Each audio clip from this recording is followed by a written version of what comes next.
Parce qu'après, on était, oui, des malgré nous, comme on nous nomme aussi. On est des malgré nous.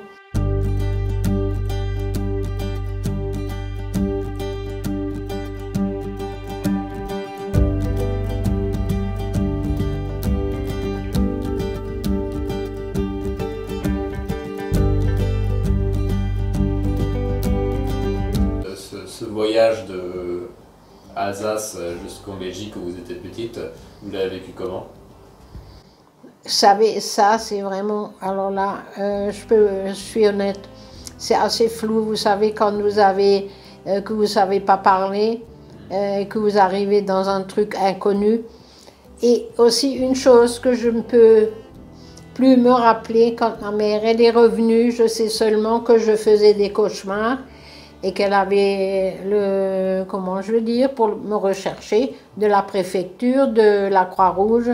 Elle est revenue avec mon petit frère. Bon, chez eux, bien sûr, on était reçus et on est rentré avec le train. Mais ça, c'est quelque chose que, parce que j'avais beaucoup de mal à retourner avec ma mère et mon petit frère. Je veux dire aussi le fait que lui, c'est sûr, il a grandi là-bas, on était un peu étrangers l'un pour l'autre. Mais bon, ça vite, vous savez, quand on a des liens de sang, et ma mère, c'était une maman, hein. Avec mon mari, on retournait souvent en Belgique. Hein.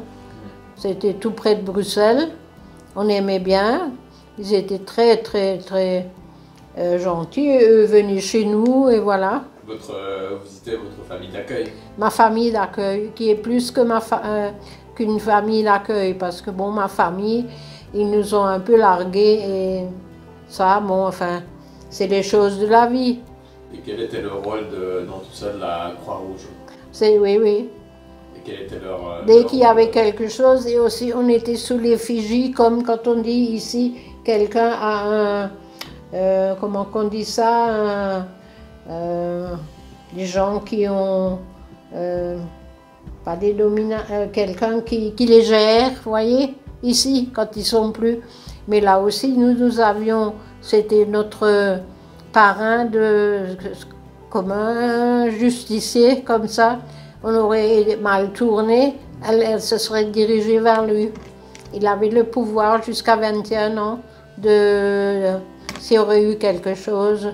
Mais bon, après, tout s'est bien passé. Ma mère s'est remariée, il n'y a pas eu d'enfant. Et puis après, on avait, je crois, la majorité à l'époque, c'était 21 ans. Okay. Parce qu'il fallait... Et bon, quand souvent il y avait... Vous savez, quand d'un coup il arrive un âge où vous voulez sortir, tout ça, elle disait oui, oui, ça, j'en parle à M. Weber.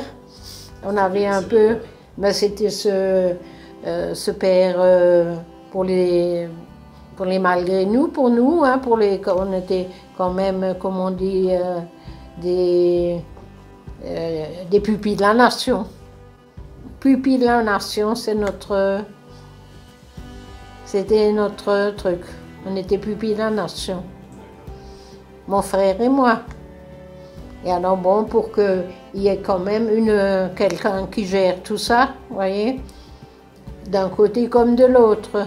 Mais bon, il n'y a aucun souci, ma mère, c'était...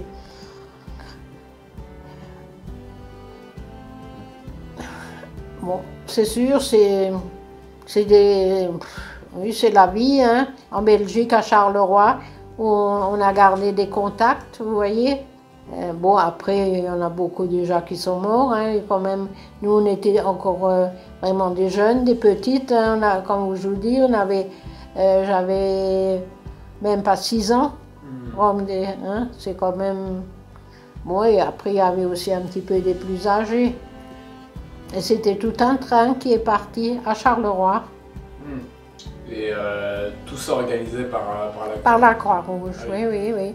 Et parce qu'après, on était, oui, des malgré nous, comme on nous nomme aussi. On est des malgré nous. Et mon père n'a jamais pas enterré ni rien. Je ne sais pas où est-ce qu'il a atterri. Mon fils, il a gardé des photos de son grand-père. Hein. Et pour moi,